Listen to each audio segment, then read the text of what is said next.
സമരത്തിന് പോകുന്നവർക്ക് തന്നെ സമരമാണോ എന്ന് അറിഞ്ഞുകൂടാ. യു ഡി എഫിനെ ക്ഷണിച്ചത് സമരം ചെയ്യാനാണ്. പക്ഷെ ഇപ്പം മനസ്സിലാക്കുന്നത് അത് എന്താണ്, ഫെഡറലിസം സംരക്ഷിക്കാനുള്ള ഒരു സെമിനാർ പോലെ മാറ്റുകയാണ്.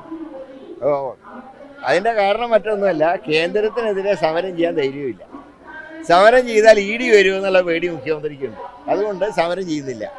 അതിനു പകരം പ്രഖ്യാപിച്ച സമരത്തിനെ ഒരു സെമിനാറാക്കി മാറ്റിയിരിക്കുക. ഇത്രയും നാണം കെട്ടൊരു പ്രവൃത്തി ആദ്യമായിട്ട് കാണും.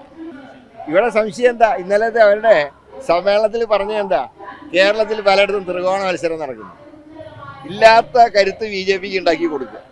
അതാണ് കാണുന്നത്. ഇവിടെ ഒരു ത്രികോണവും ഇല്ല. തിരുവനന്തപുരത്ത് മാത്രം മത്സരം U D F B J P ആയിട്ടാണ്. മറ്റെല്ലായിടത്തും ഞങ്ങൾ എൽ ഡി എഫ് ആയിട്ടാണ് മത്സരം എന്നാണ് ഞങ്ങൾ മനസ്സിലാക്കിയിട്ടുള്ളത്. അപ്പോൾ ആർക്കെതിരായിട്ടാണോ മത്സരിക്കുന്നത് അവർക്കാണ് ഇപ്പോൾ സംശയം ത്രികോണാണോ എന്ന്. ഞങ്ങൾക്ക് അങ്ങനത്തെ സംശയമൊന്നുമില്ല. കേരളത്തിലെ 19 സീറ്റുകളിലും U D F L D F മത്സരമാണ്. തിരുവനന്തപുരത്ത് കഴിഞ്ഞ 2 ടേമിലായിട്ട് മത്സരം യു ഡി എഫും ബി ജെ പി ആയിട്ടാണ്. അതുകൊണ്ട് ഇവിടെ അങ്ങനെ ഒരു ശക്തമായിട്ടുള്ള സാന്നിധ്യം ബി ജെ പിക്ക് ഇല്ല. പ്രധാനമന്ത്രി വരുമ്പോൾ എല്ലാവർക്കും ഡാറ്റ കാണിക്കും, തിരിച്ചും ജനങ്ങൾ ഡാറ്റ കാണിക്കും.